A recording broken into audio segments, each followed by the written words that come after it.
أعوذ بالله من الشيطان الرجيم. بسم الله الرحمن الرحيم.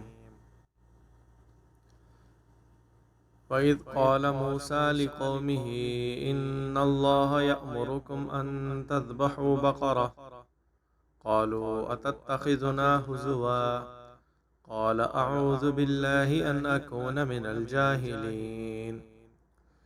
قالوا ادع لنا ربك يبين لنا ما هي قال إنه يقول إنها بقرة لا فارض ولا بكر عوان بين ذلك فافعلوا ما تؤمرون.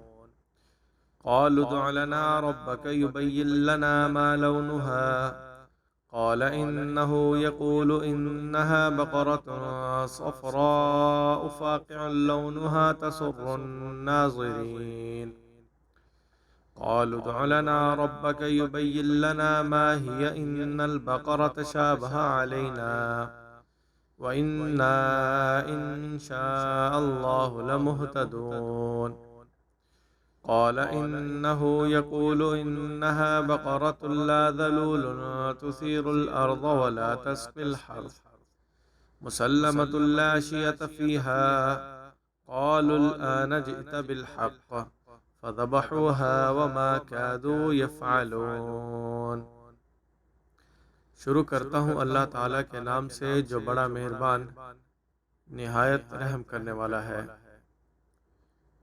اور جب موسیٰ نے اپنی قوم سے کہا کہ اللہ تمہیں حکم دیتا ہے کہ ایک گائے ذبح کرو، انہوں نے کہا کیا تو ہم سے ہنسی کرتا ہے؟